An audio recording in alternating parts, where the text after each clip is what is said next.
Hello दोस्तों, स्वागत है एक बार फिर से आपका एक नई वीडियो में। यह वीडियो इंडक्शन रिपेयर से संबंधित पार्ट 3 वीडियो होने वाली है, क्योंकि इसके पहले हमने पार्ट 2 वीडियो में आपको एक एक कंपोनेंट को चेक करने के बारे में बताया था, यानी कि डीसी फैन मोटर कैसे चेक किया जाएगा इसके बारे में बताया, और साथ ही साथ ये जो इंडक्शन कॉइल है इसको कैसे चेक किया जाएगा इसको भी बताया, और इसमें लगने वाले जो दोनों सेंसर हैं इनको कैसे चेक किया जाएगा इसको भी बताया, और साथ ही साथ ये वाला जो थर्मल सेंसर है जो इस बॉडी में लगा हुआ है इसको कैसे चेक किया जाएगा वो भी हमने बता दिया है।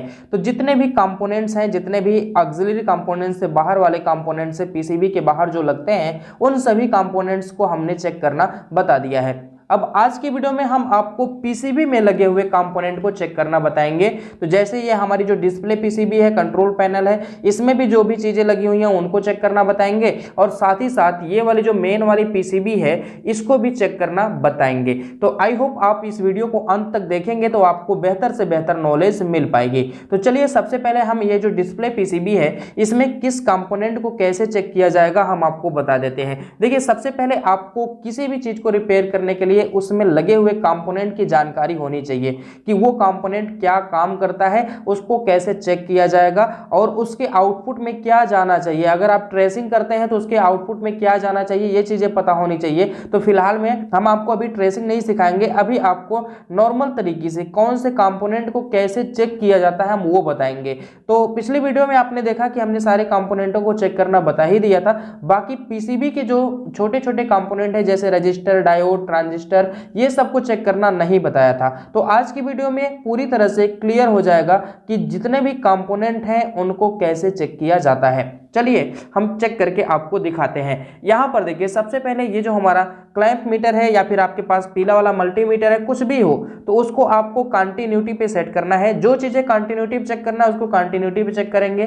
चलिए, हमने इस क्लैंप मीटर को अभी कंटिन्यूटी पे नहीं बल्कि मेगा ओम पे सेट किया है, मतलब कि रजिस्टर के मोड पर सेट किया है। तो रजिस्टर के मोड पे सेट करके आप हाई रेजिस्टेंस को चेक कर सकते हैं। तो यहाँ पर फिलहाल में जितनी भी चीजें लगी हैं हम एक तरफ से सबको चेक करना बताते हैं। तो यहाँ पर देखिए, ये आपका रजिस्टर दिखाई दे रहा है। तो ये रजिस्टर कैसे चेक किया जाएगा, तो रजिस्टर को पहले हम इस मेगा ओम पे चेक करते हैं। तो चलिए मेगा ओम पे हम रजिस्टर को चेक कर लेते हैं। ये जो हमारा रजिस्टर है, इन सभी रजिस्टर्स को हम चेक करना आपको बताएंगे। रजिस्टर को चेक कैसे किया जाता है, तो जितने भी रजिस्टर हैं सबको ऐसे ही चेक किया जाता है। तो यहाँ पर आप देख सकते हैं ये जो रजिस्टर है इसकी वैल्यू है 4.6 किलो ओम। तो आपको इस तरह से पता चल जाएगा कि ये रजिस्टर की वैल्यू कितनी है।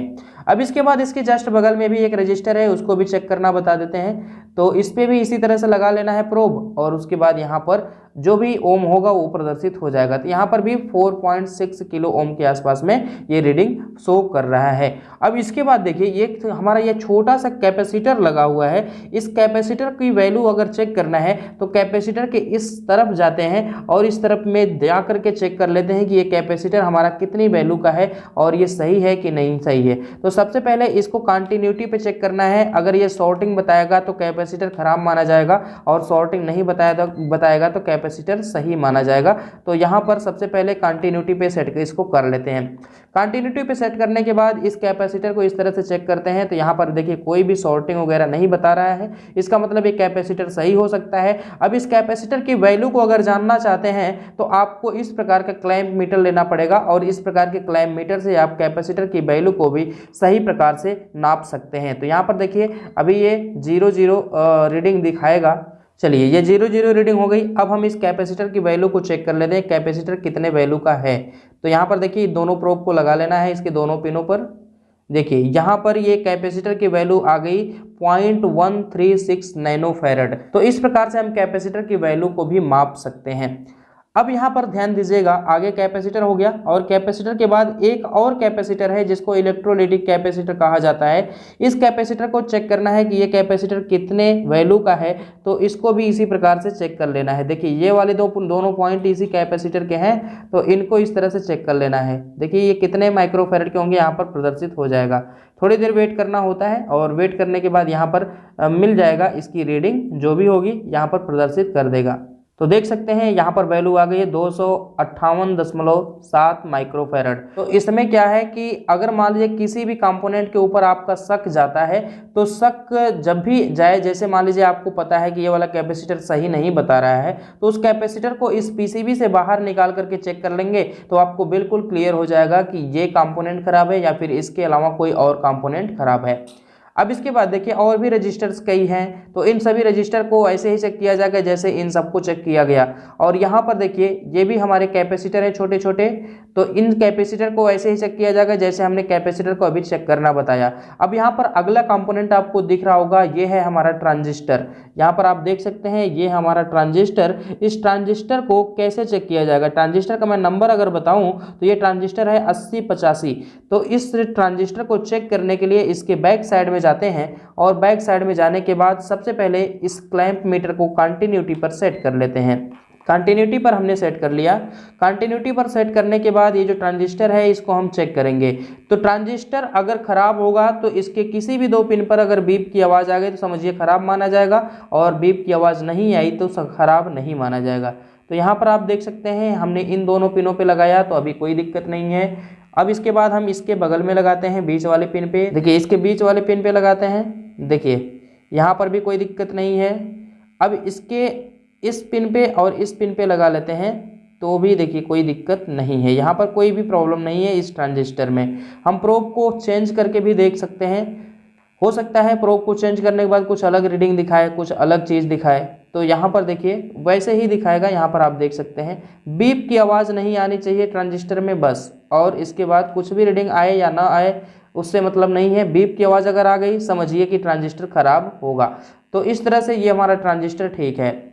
अब इसके बाद देखिए एक और यहाँ पर दो रजिस्टर और लगे हुए हैं, एक इलेक्ट्रोलाइटिक कैपेसिटर लगा हुआ है, यहाँ पर एक रजिस्टर लगा हुआ है, एक छोटा सा कैपेसिटर लगा हुआ है।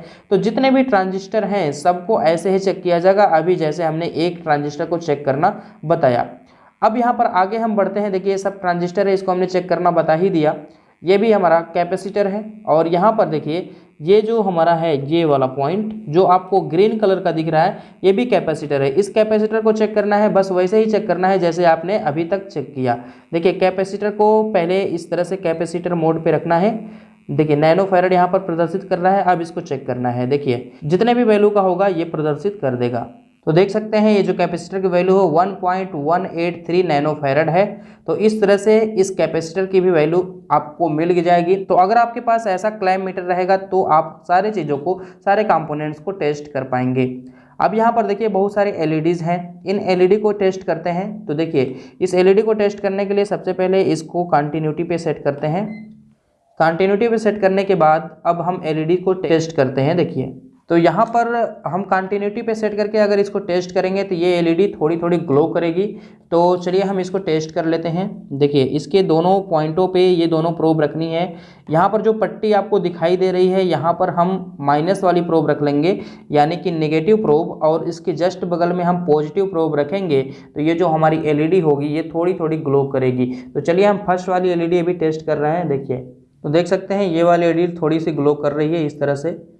तो इसी तरह से हमारी एलईडी थोड़ी थोड़ी ग्लो करेगी, तो ये समझिएगा कि एलईडी इसकी ठीक है। तो आई होप आपको यहाँ पर एलईडी भी चेक करने समझ में आ गया होगा। कंटिन्यूटी पे सेट करेंगे, उसके बाद इस एलईडी को ऐसे चेक कर लेंगे। देख सकते हैं आप इस तरह से ये जो हमारी एलईडी है ये जल के बता रही है कि हम ठीक हैं।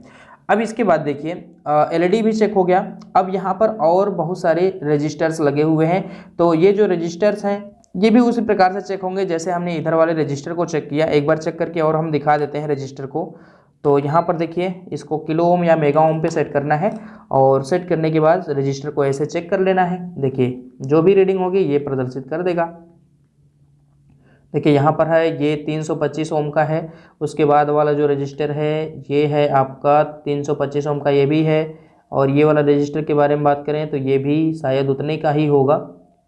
तो यहाँ पर भी देखिए ये भी लगभग उतने का ही है। तो जितने भी रजिस्टर हैं लगभग शायद एक ही ओम के होंगे। यहाँ पर आप देख सकते हैं क्लियर तरीके से समान ओम के सभी रजिस्टर्स यहाँ पर दिखाई दे रहे हैं। तो ये भी देखिए लगभग उतना का ही है।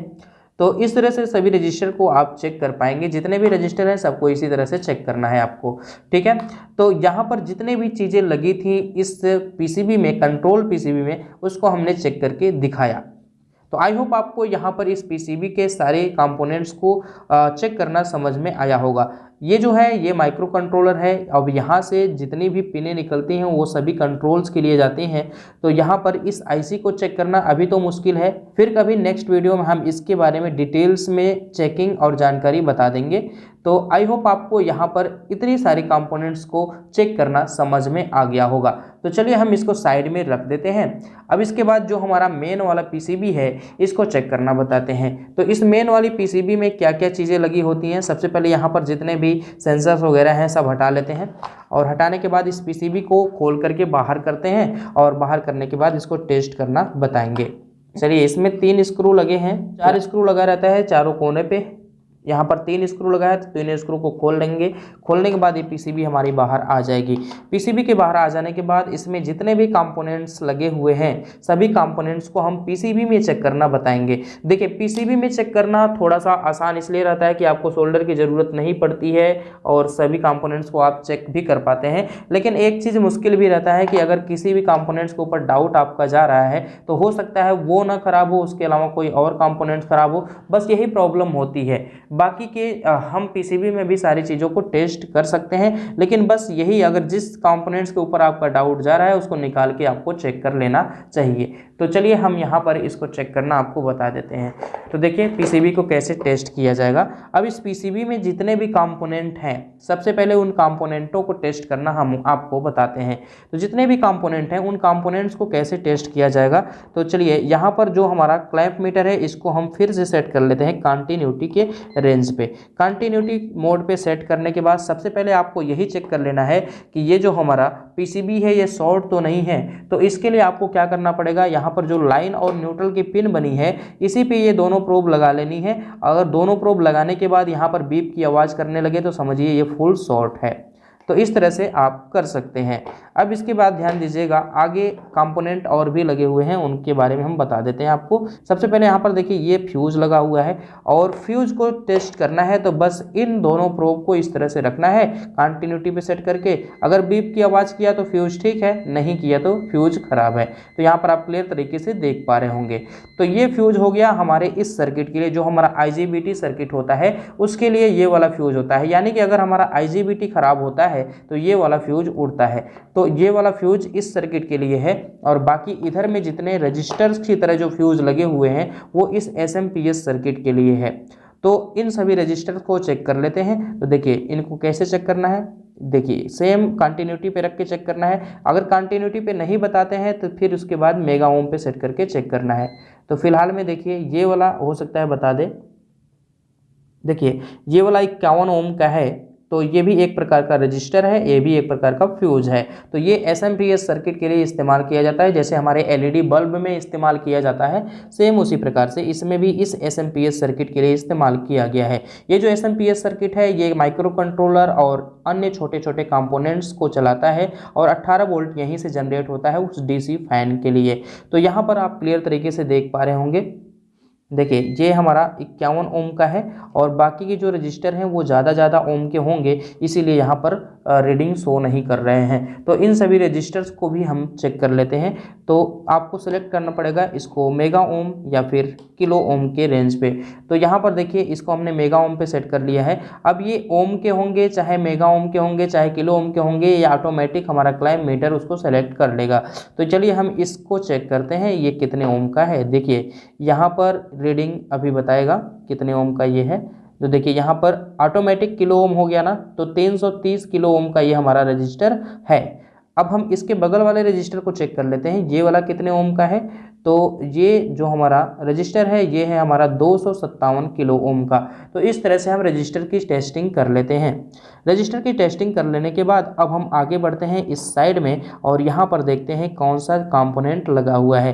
तो यहाँ पर देखिए ये हमारे डायोड लगे हुए हैं। तो डायोड को कैसे टेस्ट करना है, तो डायोड को टेस्ट करने के लिए सबसे पहले हम डायोड मोड पे सेलेक्ट करते हैं। तो डायोड मोड पे सेलेक्ट हो चुका है। डायोड मोड पे सेलेक्ट हो जाने के बाद डायोड के जो सिल्वर वाली पट्टी वाला वाला साइड होता है उस साइड में माइनस रखना है, माइनस प्रोब रखना है, और जिस साइड में सिल्वर पट्टी नहीं होती है उस साइड में प्लस प्रोब रखना है। तो यहाँ पर रीडिंग आएगी, और इसको अगर इस तरह से चेंज करके चेक करते हैं तो रीडिंग नहीं आनी चाहिए। और अगर इस तरह से रीडिंग आ रही है पीसीबी में, तो पीसीबी में किसी और कंपोनेंट की वजह से आ सकती है। फिलहाल में डायोड को अगर बाहर निकाल के चेक किया जाएगा तो कुछ ऐसा ही बिहेव होगा। देख सकते हैं इस तरह से रीडिंग नहीं आ रही है, और इस तरह से चेक करने पे रीडिंग आएगी। देख सकते हैं क्लियर तरीके से। अब इसके बाद जितने भी डायोड हैं सभी को उसी प्रकार से टेस्ट करना है। एक डायोड हम आपको चेक करके दिखा देते हैं। देखिए इसमें भी वही रीडिंग आ रही है, और इस तरह से चेक करेंगे तो रीडिंग नहीं आनी चाहिए। तो देख सकते हैं क्लियर तरीके से इस डायोड को ऐसे ही टेस्ट किया जाएगा। अब यहाँ पर इसके जस्ट बगल में, फ्यूज के जस्ट बगल में एक कैपेसिटर लगा हुआ है। इस कैपेसिटर को टेस्ट करने के लिए हम इसके इस साइड में आ जाते हैं, और इस साइड में आकर के देख लेते हैं इस कैपेसिटर को टेस्ट कैसे किया जाएगा। तो सबसे पहले कंटिन्यूटी मोड पे इसको सेट करके चेक करते हैं। तो इसमें बीप की आवाज़ नहीं आनी चाहिए, तो बिल्कुल नहीं आ रही है। अब हम इसको नैनो फैराड की रेंज पे सेलेक्ट करते हैं।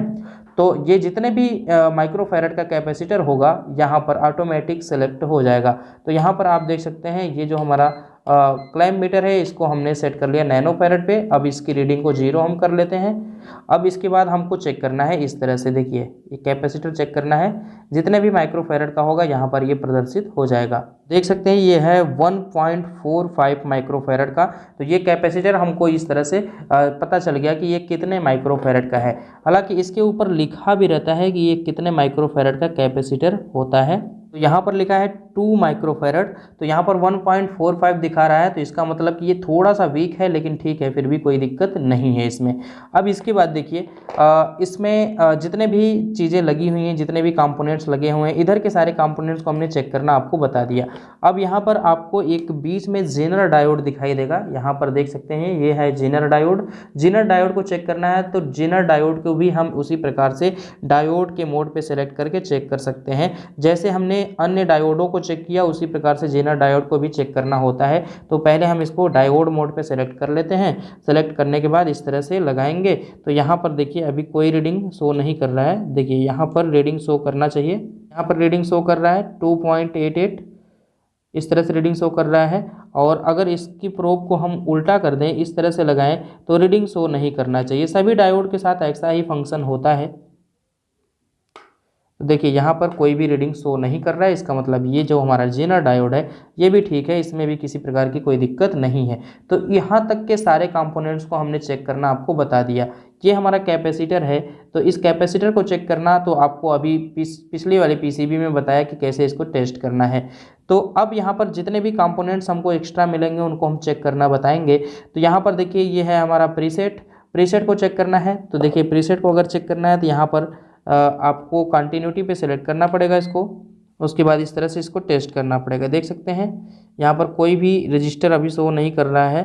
देखिए अब ये रजिस्टर शो कर दिया है। जो इसके ऊपर वाली कॉमन वाली पिन है 118.5 ओम के आसपास में रजिस्टर ये शो कर रहा है। और इसी पिन से रख के हम दूसरी वाली पिन को भी चेक करेंगे तो यहाँ पर देखिए शॉर्टिंग बता रहा है। और अगर हम प्रीसेट को इस तरह से घुमाते हैं तो घुमाने पे रीडिंग इसकी चेंज अगर होती है तो मतलब सही है, और रीडिंग चेंज नहीं होती है तो मतलब सही नहीं है। तो इस तरह से हम इसको चेक करते हैं। अब इसके बाद देखिए ये जो हमारे डायोड है, डायोड को टेस्ट करना आपको बता दिया। जेनर डायोड को टेस्ट करना आपको बता दिया। ये जो हमारा ट्रांजिस्टर है इसको भी चेक करना आपको बता ही दिया। तो चलिए अब हम अगले कंपोनेंट की तरफ बढ़ते हैं। तो यहाँ पर देखिए ये जो हमारा ट्रांजिस्टर है, इस ट्रांजिस्टर को हमने चेक करना बता दिया। ये भी ट्रांजिस्टर ही है, इसको भी हमने चेक करना बता दिया। ये हमारा रजिस्टर है, इसको भी चेक करना आपको बता दिया। रजिस्टर को कैसे टेस्ट किया जा सकता है, सभी रजिस्टर हो सकता है अलग अलग ओम के हों, अलग अलग कैपेसिटी के हों, तो आप उसको चेक कर सकते हैं। अब यहाँ पर देखिए ये भी रजिस्टर है, ये हमारा एक कैपेसिटर है। इस कैपेसिटर को भी चेक करना हमने आपको बता ही दिया। तो यहाँ पर जितने भी छोटे छोटे कैपेसिटर लगे हुए हैं सबको चेक करना हमने बता दिया। ये जितने भी रजिस्टर लगे हैं इसको भी चेक करना हमने बता दिया।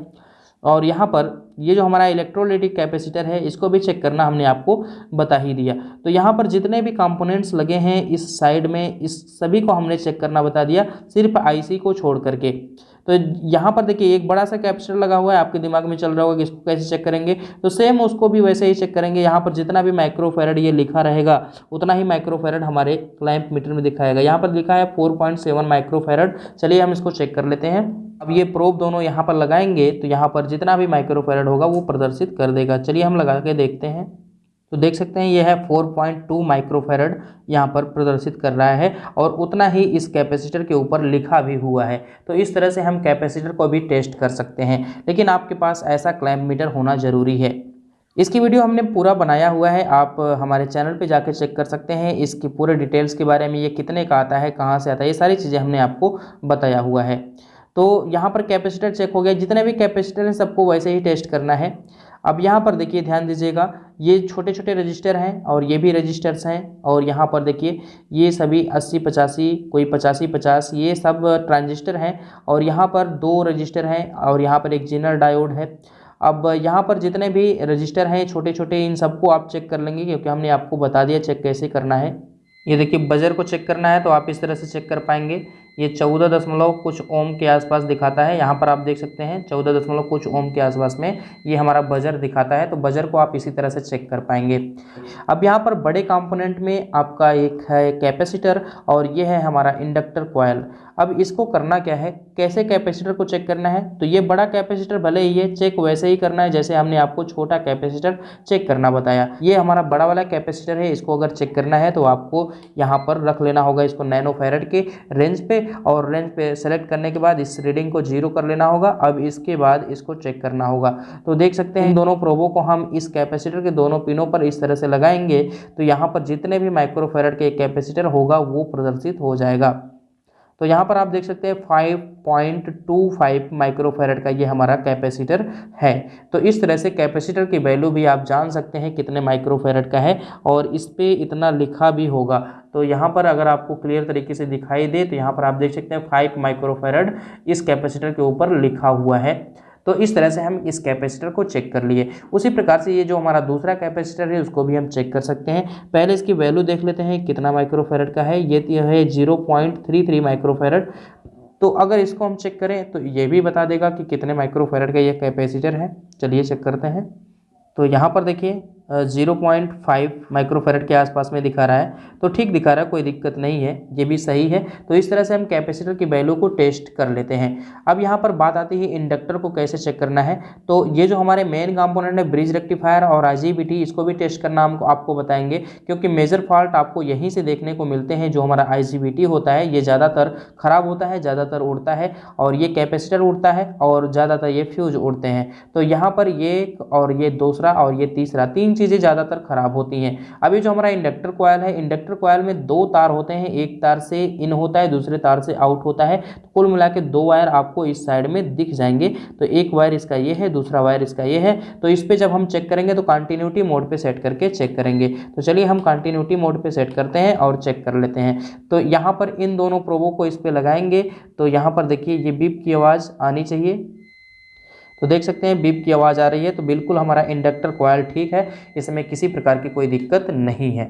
ये इंडक्टर कॉइल का काम होता है, जो हमारी AC करंट आती है उसका फ्लक्चुएशन जो होता है, उस फ्लक्चुएशन को कम करना इसका काम होता है।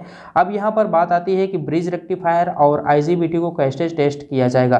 तो जो हमारा ब्रिज रेक्टिफायर होता है उसका काम होता है AC सप्लाई को रिपल्ड DC सप्लाई में चेंज करना। तो यहाँ पर जैसे ब्रिज रेक्टिफायर को अगर चेक करना है तो आपको इसके फंक्शन के बारे में पहले जानना पड़ेगा। तो यहाँ पर देखिए इसका फंक्शन क्या होता है। यहाँ पर जो हमारा ब्रिज रेक्टिफायर है इसके बीचों बीच में आप देखेंगे तो यहाँ पर AC सप्लाई का सिंबल बना हुआ है, आपको दिखाई दे रहा होगा, और इस साइड में प्लस और इस साइड में माइनस बना हुआ है। तो अगर आपको ब्रिज रेक्टिफायर को टेस्ट करना है तो ब्रिज रेक्टिफायर को चेक करने के लिए जहाँ पर प्लस लिखा हुआ है वहाँ पर माइनस वाली प्रोब लगाएंगे, और उसके जस्ट बगल में जहाँ पर AC सप्लाई का सिंबल बना हुआ है वहाँ पर हम ये रेड वाली प्रोब लगाएंगे। तो यहाँ पर डायोड जैसी रीडिंग आपको प्रदर्शित होगी, क्योंकि ये डायोडों से मिलकर बना होता है। तो इसको पहले हम डायोड मोड पे सेलेक्ट कर लेते हैं और सेलेक्ट करके चेक कर लेते हैं। तो ये डायोड मोड पे सेलेक्ट हो गया। अब इसको हम चेक कर लेते हैं। देखिए डायोड जैसी रीडिंग प्रदर्शित हो रही है ना। अब इसके बाद आपको क्या चेक करना है, तो ये दोनों पिनें हमारी ठीक है, कोई दिक्कत नहीं है। अब इसको आपस में अदला बदली कर लेना है, तो यहाँ पर कोई रीडिंग नहीं आनी चाहिए। देख सकते हैं कोई रीडिंग नहीं आ रही है। तो अब इसके बाद करना क्या है, आपको जो हमारा माइनस वाला पिन है इस पर हम प्लस वाली प्रोब रखेंगे, और इस साइड में जो AC सप्लाई का सिंबल बनाया गया है इस पर माइनस प्रोब रखेंगे। तो यहाँ पर भी डायोड जैसी रीडिंग आएगी। तो इस तरह से हमारा जो रेक्टिफायर है वो ठीक है। अब इसको हम चेंज अगर कर देंगे प्रोब को, तो यहाँ पर कोई रीडिंग प्रदर्शित नहीं होना चाहिए, तो बिल्कुल नहीं हो रही है। तो इस तरह से हमारा ब्रिज रेक्टिफायर सही माना जाएगा। तो आई होप आपको यहाँ पर ब्रिज रेक्टिफायर चेक करने समझ में आ गया होगा। अब यहाँ पर देखिए हमारा नेक्स्ट कंपोनेंट है IGBT। ये जो IGBT है इसका नंबर अगर हम बताएं तो इसका नंबर है H20R1203। तो इस तरह से ये इसका नंबर है। इसको अगर हम चेक करेंगे तो कैसे चेक कर पाएंगे, हम आपको बता देते हैं। देखिए ये जो हमारा IGBT होता है ना, IGBT का ये वाला जो पॉइंट होता है वो गेट वाला पॉइंट होता है, और ये वाला जो बीच वाला पॉइंट होता है कलेक्टर का पॉइंट होता है, और ये जो इस साइड वाला पिन होता है ये एमीटर का पॉइंट होता है। तो इसका जो कलेक्टर होता है और जो एमीटर होता है इसके बीच में डायोड लगे होते हैं, तो इसके बीच में डायोड जैसी रीडिंग आएगी। तो डायोड मोड पे सेट किए हुए हैं, तो इसको हम चेक कर लेते हैं। इसके दोनों पॉइंटों पर डायोड जैसी रीडिंग आनी चाहिए। तो यहाँ पर आप देख सकते हैं 0.489 यहाँ पर प्रदर्शित कर रहा है, तो ये इसका मतलब डायोड जैसी रीडिंग आ रही है। अगर हम इसी प्रोब को चेंज कर दें, इस तरह से उल्टा कर दें, तब क्या होगा, तो यहाँ पर देखिए तब रीडिंग यहाँ पर प्रदर्शित नहीं होगी। तो इस तरह से रीडिंग प्रदर्शित नहीं हो रही है। और जो हमारा गेट वाला पॉइंट है, गेट वाले पॉइंट से किसी भी और पिन पर कोई भी रीडिंग शो नहीं करना चाहिए। तो यहाँ पर आप देख सकते हैं कोई भी रीडिंग शो नहीं कर रहा है। गेट वाले पिन से किसी और पिन पर कोई भी रीडिंग शो नहीं करना चाहिए, लेकिन यहाँ पर रीडिंग जो शो कर रहा है वो किसी कंपोनेंट की वजह से शो कर रहा है। तो यहाँ पर जब इसको बाहर निकाल करके चेक करेंगे तो ये रीडिंग शो नहीं करेगा। तो आई होप आपको यहाँ पर समझ में आ गया होगा कि किस प्रकार से आपको चेक करना है। तो इस तरह से हमारा जो IGBT है वो ठीक है। IGBT अगर ख़राब होगा तो शॉर्ट होता है ज़्यादातर, तो शॉर्ट जब हो जाएगा तो इसकी तीनों पिनों पर बीप की आवाज़ आएगी। इस तरह से लगाएंगे तो भी बीप की आवाज़ करेगा, इस तरह से लगाएंगे तो भी बीप की आवाज़ करेगा। तो इसका मतलब IGBT को ख़राब माना जाएगा। तो इस तरह से जितने भी कंपोनेंट हैं इस PCB में उसको हमने चेक कर लिया, और साथ ही साथ इस PCB में जितने भी कंपोनेंट लगाए गए हैं उनको भी हमने चेक करना आपको बता दिया। तो अगर आपको इस वीडियो से संबंधित कोई सवाल या सुझाव हो तो कमेंट बॉक्स में कमेंट जरूर करिएगा। चैनल पर नया है तो चैनल को सब्सक्राइब करके बेल आइकन को प्रेस कर लीजिएगा। हाँ, इसमें जो IC लगी हुई हैं इनके बारे में हम सेपरेट वीडियो बना देंगे, ताकि आपको इन सभी कंपोनेंटों की वजह से IC ना समझ में आए, इसलिए हम इस वीडियो में इसको नहीं बता पा रहे हैं। तो आपको इसके लिए सेपरेट वीडियो बना देंगे जिससे आप इस IC को भी चेक कर पाएंगे। तो आई होप आपको यहाँ पर सारी जानकारी समझ में आ गई होगी। तो चलिए हम मिलते हैं अब नेक्स्ट वीडियो के साथ, तब तक के लिए धन्यवाद। जय हिंद।